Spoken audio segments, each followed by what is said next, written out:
দেখো প্রশ্নে বলে দিয়েছে যে একটি কোম্পানি মোট বিক্রয়ের ওপর তার বিক্রয় কর্মীকে 20% কমিশন দেয় মোট বিক্রয়ের ওপর। তাহলে তার যদি মোট বিক্রয়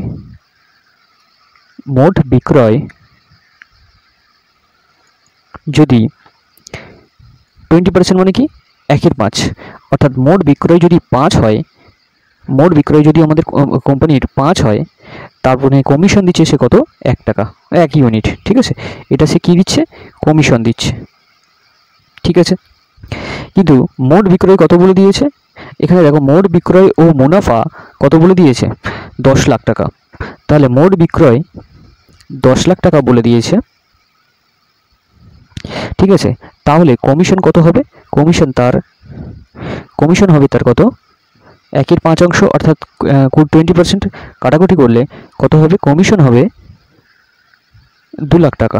ঠিক আছে, এটা তাহলে কি হয়ে গেল কমিশন হয়ে গেল। ঠিক আছে,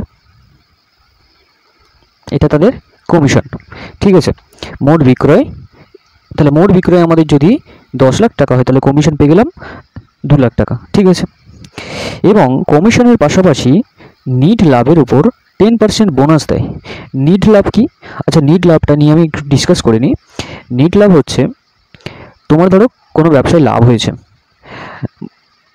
অর্থাৎ তুমি ব্যবসাতে এমন একটা জিনিস খরচা করেছো, সেই খরচার টাকাটা উঠে এসছে, প্লাস আরও বেশি কিছু টাকা উঠে এসছে। এবার তুমি যখন হিসেব করছো তখন দেখছো যে আমার যে খরচা হয়েছে তার থেকে আমার লাভ হয়েছে, কিন্তু লাভের ভিতরে ওই লাভের টাকা থেকে তুমি আরও এক্সট্রা যে খরচাগুলো হয়েছে, মানে সব কিছু খরচা বাদ দিয়ে যেটা একদম পারফেক্ট লাভ, অর্থাৎ তোমার বাড়িতে থেকে যাবে বা তোমার ঘরে থেকে যাবে, সেটাই তোমার লাভ।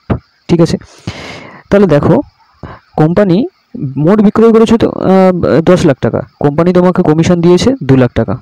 তার মানে কোম্পানির এখনো লাভের কথা বলেনি, কোম্পানি এখানে লাভ মোট মুনাফা বলে দিয়েছে। মোট মুনাফা বলে দিয়েছে কত 13,20,000।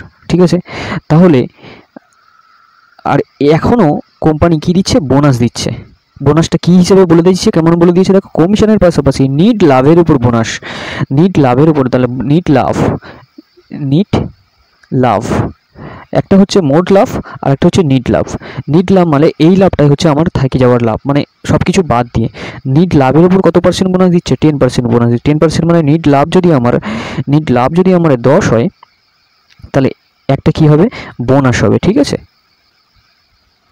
একটা কি হবে, বোনাস হবে। তাহলে বুঝতে পারছো যে একটা বোনাস হবে। তাহলে দেখো বোনাসটা দেওয়ার পরে কিন্তু নিট লাভ থেকে যায়। ঠিক আছে, বোনাসটা দেওয়ার পরে নিট লাভটা থেকে যায়, অর্থাৎ এটাই আমার অ্যাকচুয়ালি নিট লাভ। ঠিক আছে, আর যদি মোট লাভ কথা বলা হয় তাহলে কিন্তু এই একটা যোগ হয়ে যাবে, কারণ মোট লাভ মানে আমার বোনাস দেওয়ার আগে পর্যন্ত মোট লাভ হয়েছে এটা। তাহলে এই মোট লাভ হয়েছে কত বলো তো, বোনাস দেওয়ার আগে পর্যন্ত, মানে আমার কাছে 11 ইউনিট ছিল, 1 টাকা বোনাস দিয়েছি, আমার নিট লাভ হয়ে গেছে কত টাকা 10 টাকা। তাহলে 11 ইউনিটের ভ্যালু এখানে বলে দিয়েছে মোট লাভ এটা কিন্তু। ঠিক আছে, 13,20,000, 13,20,000। ঠিক আছে, সরি 13,20,000। ঠিক আছে, তাহলে হিসেব মতো কত গুণ করে দেওয়া আছে দেখো, গুণ করে দেওয়া আছে 12 গুণ করে দেওয়া আছে। ঠিক আছে, 12 মানে 1,20,000 গুণ আছে। ঠিক আছে, তাহলে আমাদের জানতে চেয়েছে ব্যক্তিটির মোট আয় কত। আচ্ছা, মোট আয় কমিশন বাবদ হিসেবে সে কত টাকা পেয়েছে, দেখো কমিশন বাবদ হিসেবে সে 2 লাখ টাকা পেয়েছে, কিন্তু বোনাস হিসেবে কত পেয়েছে সেটা আমরা বার করিনি। তাহলে বোনাস হিসেবে বার করার জন্য বোনাসের সাথে কত গুণ করে দেবো, 1,20,000। তাহলে বোনাস হিসেবে 1,20,000 পেয়েছে, আর কমিশন হিসেবে সে 2 লাখ পেয়েছে। তাহলে মোট তার আয় কত হয়েছে দেখো, মোট তার আয় হয়েছে 2 লাখ, যোগ করতে হবে।